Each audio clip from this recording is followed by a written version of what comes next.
Now, how about this one, Shane? South Alabama at Tennessee. Tennessee Vols, a 28-point favorite. The over-under 61 total points. And this game kicks off at 7:30 Eastern on ESPNU. Who do you got in the game? Oh, man, Mike. It's so nice seeing South in front of that name, ain't it? I mean, we played the real Alabama. So the South Alabama, I am ready to take on. I think the most exciting part about this game to me, Mike, is this is finally an opportunity for Tennessee to just really stretch that offense, Right. to really work on that downfield threat. This is a damn scrimmage for them Volunteers, and this defense that they're not going to be on the field all game. I think they should be excited because this is a team, this South Alabama team. There's no reason that they should be on the field 3/4 of the game. So I think this is a blowout, Mike. I think Tennessee wants to come out and prove they're not just a one-quarter team, but don't be surprised if South Alabama doesn't make this a little interesting late in the game. So I almost thought about doing a backdoor cover kind of deal, but I just think the Tennessee Volunteers just jump out on top and they just really go for it. So give me Tennessee 49, South Alabama 20. Now, this is a game, Shane, that in years past, I think Tennessee would kind of sleepwalk through. How do they respond after some tough losses here?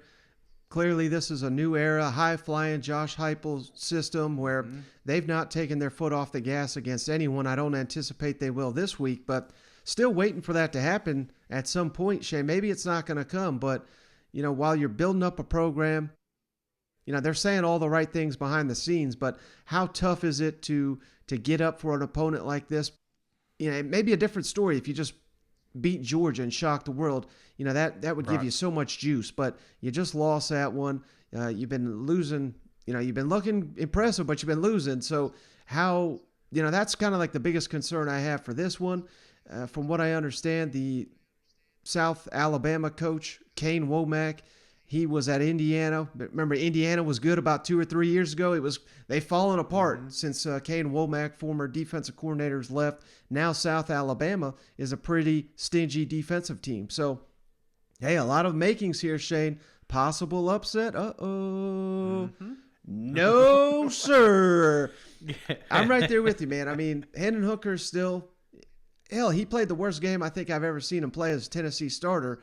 And, still was making plays against the Georgia Bulldogs. If he's able to do that against Georgia, just, my God, imagine what he's going to do against South Alabama. They just had Tillman continues to be a star in this system at 200 receiving yards last week. I think Tennessee's going to light it up, man, and they need to because they desperately need to finish strong here. They've got some momentum. They need to capitalize with it, get some wins, get to the postseason, and 6-6. I don't think at this point is going to be good enough for a Florida Bowl. You got to get to that 7, and you got to score a lot of points doing it, I think, to impress the bowl committee people. So I'm going right there with you, Shane. Tennessee 45, South Alabama 13. I think the Vols roll in this one. Yeah, and another thing on top of that, Mike, is it's recruiting season, man. If you want to get that running back, if you want to get that wide receiver, if you're wanting to get that quarterback, you got to show that you're fun. People remember that in November, Mike. So I think that's key. Is just being exciting, being fun. You're hearing the rumor talks about the possible bowl games because this does lock up a bowl win after you get this one under your belt. But you do it by being fun. So, yeah, you do. Fun is scoring a shit ton of points. So that's exactly what I think Tennessee does. Right. All right.